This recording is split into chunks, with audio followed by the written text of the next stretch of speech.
Seth Meyers, and this is Late Night. We hope you're doing well. And now, if you don't mind, we're going to get to the news. President Trump held an Oval Office event yesterday with Apple CEO Tim Cook. Oh, did he want a do-over from the last time? We appreciate it very much, Tim Apple.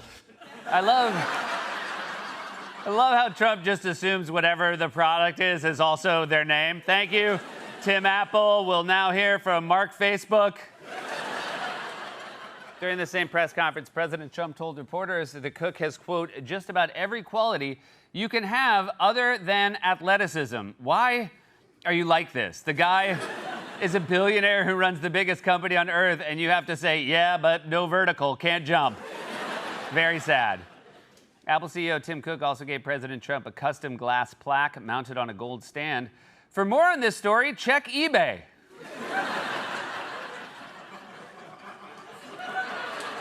In a post yesterday on Truth Social, President Trump criticized Senate Minority Leader Chuck Schumer and said, quote, Republicans must create legislation in order to get out of the grasp of these country-hating thugs. I'm sorry, you think America's in the grasp of the Democrats? The claw machine at the boardwalk has a stronger grasp. You think Chuck Schumer has a strong grasp? I would bet shaking hands with Schumer feels like you're being handed a wet bird. During her 9-hour interview with Deputy Attorney General Todd Blanche, Ghislaine Maxwell reportedly said nothing that would be harmful to President Trump. When can you start? Said Fox News.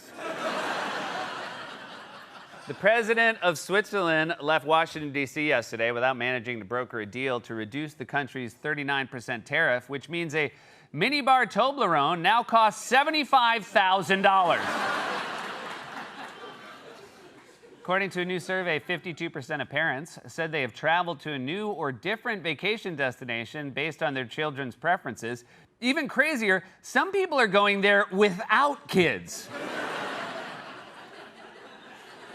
Target's issued a recall for 12,000 packages of its favorite day bakery frosted sugar cookies because they may contain pieces of wood, and if there's one thing they won't stand for, it's a natural ingredient. And finally, a woman was arrested at Washington's Dulles Airport this week after authorities found nearly 60 pounds of marijuana in her luggage. Officials first became suspicious when she was 4 days late for her flight.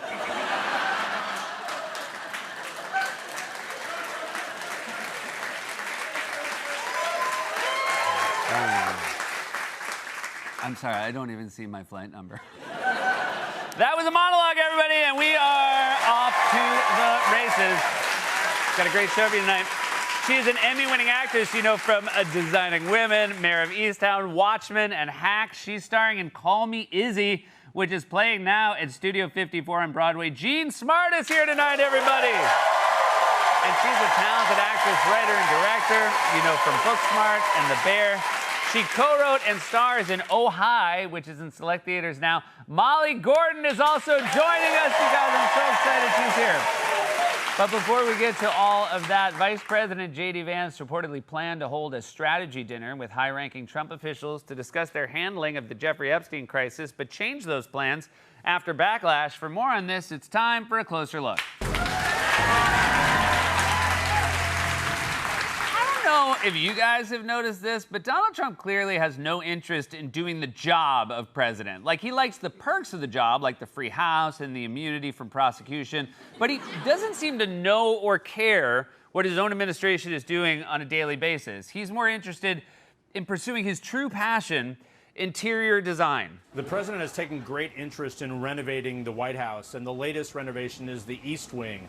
He's talking about constructing, beginning in September, a 90,000 square foot ballroom. It is the new State Ballroom, and you can see from the renderings here from the White House, is expected to be about 90,000 square feet, much in the president's style, gold and crystal chandeliers, gilded Corinthian columns, coffered ceiling with gold inlays as well. They've wanted a ballroom at the White House for more than 150 years, but there's never been a president that was good at ballrooms. I'm really good. In the first term, I said, you know, if I get another shot at this, I'm going to do a ballroom. I was pretty busy in the first because I was running the country. What? Then what are you doing this time? Why are you describing the duties of your current job in the past tense?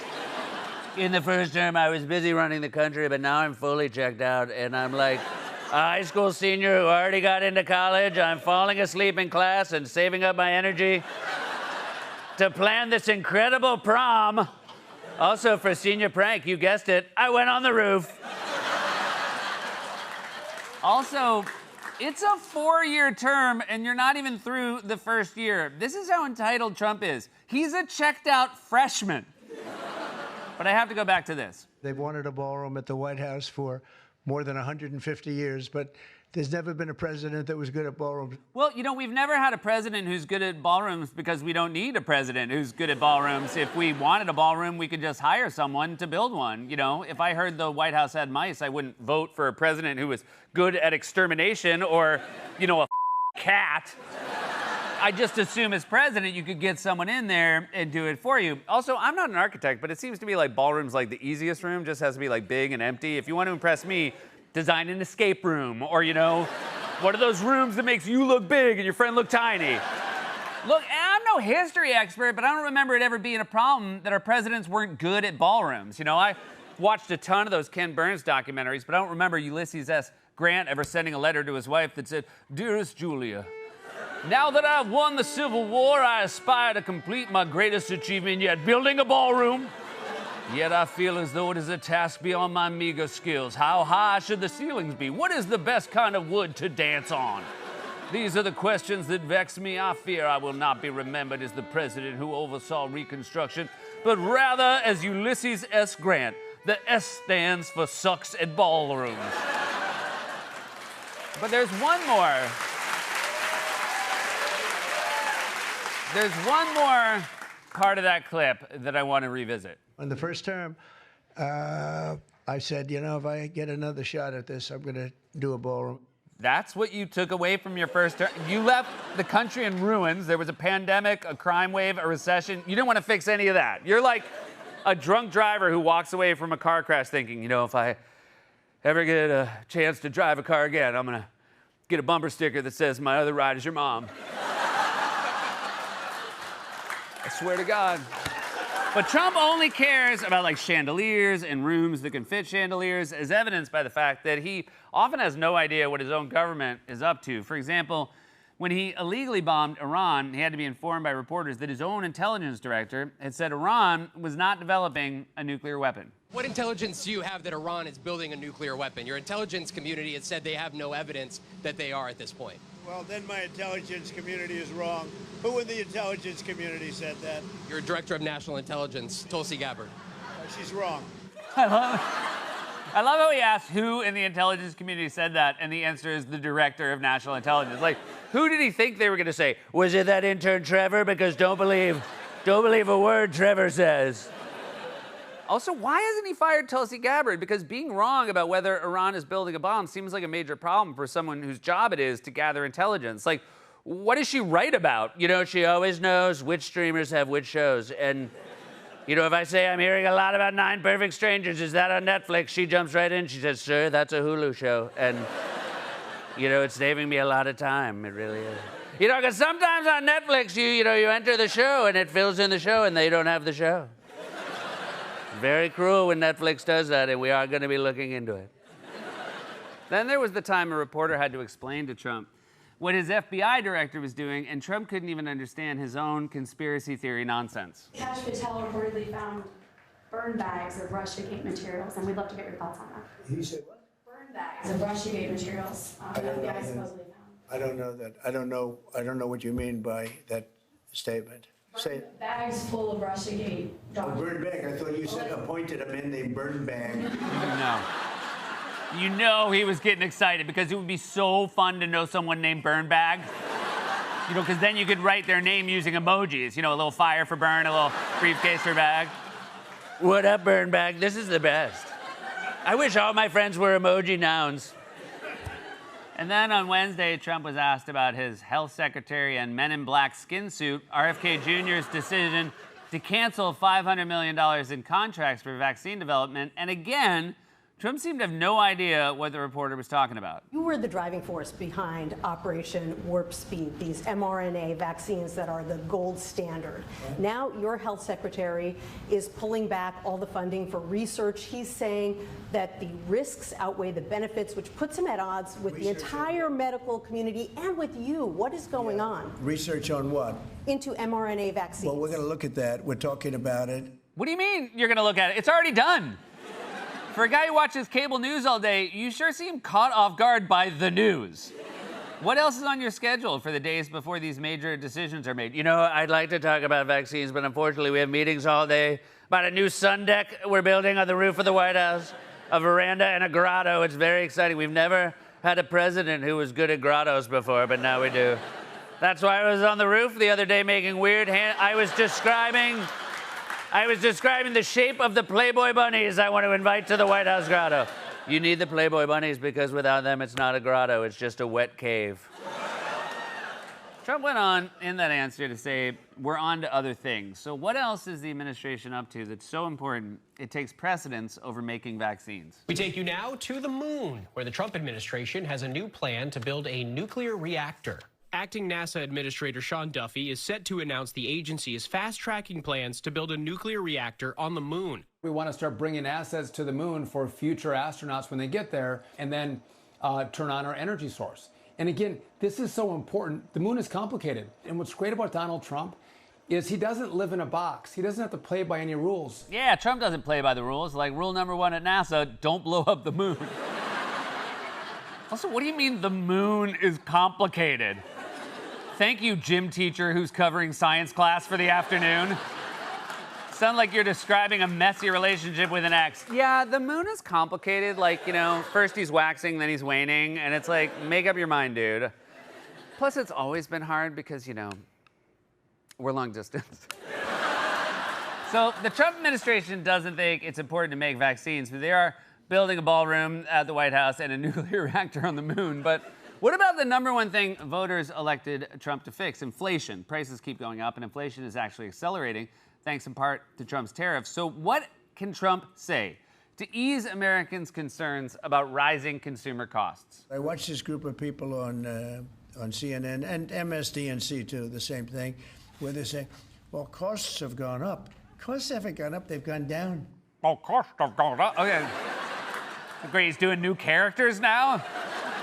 What was the name of this fictional guy you saw on MSNBC? Oh, was it? The man named Bernbag. Yeah. He's not a real dude. He's not a real good. And then Bernbag. My guess is Trump doesn't know or care what's happening with consumer prices because he's so distracted by the scandal over the Epstein files, which is tearing apart his MAGA base. He flew into a rage again on Wednesday when he was asked about it. The whole thing is a hoax. It's put out by the Democrats, and that's just a way of trying to divert attention to something that's total bullshit. Whoa, language! Do you whisper secrets to Jeffrey Epstein with that mouth? But, of course, it's not bull. It's not bull. According to Trump's own attorney general, who told him he's in the files, or the FBI, which redacted his name and assigned hundreds of agents to flag that name in the files. In fact, the issue has been so explosive for Trump and his MAGA base that his closest confidants had reportedly planned on holding a secretive meeting to discuss it. Just moments ago, CNN reported that tomorrow, Vice President J.D. Vance will host the White House Chief of Staff, FBI Director, Attorney General, and Deputy Attorney General for an evening of discussion and strategy. The goal to have a unified response to the Epstein situation. And if I know one thing about MAGA conspiracy theorists is that they won't have any follow-up questions about a secretive cabal of government officials holding a private meeting to orchestrate a cover-up of an elite sex trafficking ring led by a billionaire who died in prison under mysterious circumstances. Case closed. Case closed. So Vance had planned on holding an Epstein strategy meeting, which Trump seemed to find out about while standing next to Vance. Mr. President, is Vice President Vance hosting a gathering this evening to talk about how to respond to the Epstein situation? Is he working on what? Is he hosting some kind of gathering of top advisors this evening to talk about how to respond to the Epstein situation? I don't know. I could ask you that question. I don't know of it, but I think here's the man right here. Probably a good move by Vance to not tell Trump about the cover-up dinner. He's such a bad secret keeper. He'd be out in front of the cameras 10 minutes later saying, We're doing a very strong cover-up on the Epstein. You won't hear about Epstein after this, I can tell you, which is a shame because he could really throw a party. I'm sad he'll never see the ballroom, never see the grotto. But a lesson Vance is going to eventually learn, a lesson everyone around Trump eventually learns, is that no matter how much you try to appease Trump or suck up to him, eventually he's going to betray you. Just take Apple CEO Tim Cook, who appeared with Trump at the meeting in the White House and gave him a gift to curry favor. At the White House, Apple CEO Tim Cook presenting Trump with a glass and gold gift made in the U.S. Tim Cook puts on the Resolute desk a 24-karat gold trophy for the president. The base is 24-karat gold. The top of it that we're looking at right now, that's Corning glass. Is that? It's engraved for President Trump. It's a unique unit of one and is 24-karat gold. I'll take the liberty of setting it up. Wow. There we go. Congratulations, Mr. President. Not only is it embarrassing for Cook, but I guarantee you Trump won't remember what that is or who gave it to him. Within a week, he's going to turn that thing on its side and use it as a plate for one of his Big Macs. So you'd think Tim Cook would have bought himself some goodwill from Trump, but for some reason, Trump decided to make fun of him just moments later. I want to thank Tim Cook. He's a great, great man, a visionary, a businessman, just about every quality he can have other than athleticism. I don't know about that.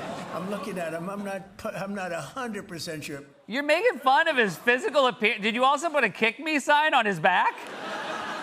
Trump burned him so hard he's going to have to change his name from Tim Cook to Burn Bag. Again and again. Elites have folded to Trump. Regular people, however, are showing much more backbone through massive nationwide protests, town halls, where Republicans have been relentlessly booed by their own constituents. If you're in a position of power, you should take a cue from them and remember the lesson of Trumpism. No matter what you do to appease him, it won't work. Whether you're Tulsi Gabbard, Tim Cook, or his own vice president, eventually he'll turn on you and send you to the moon. The moon. This has been A Closer Look.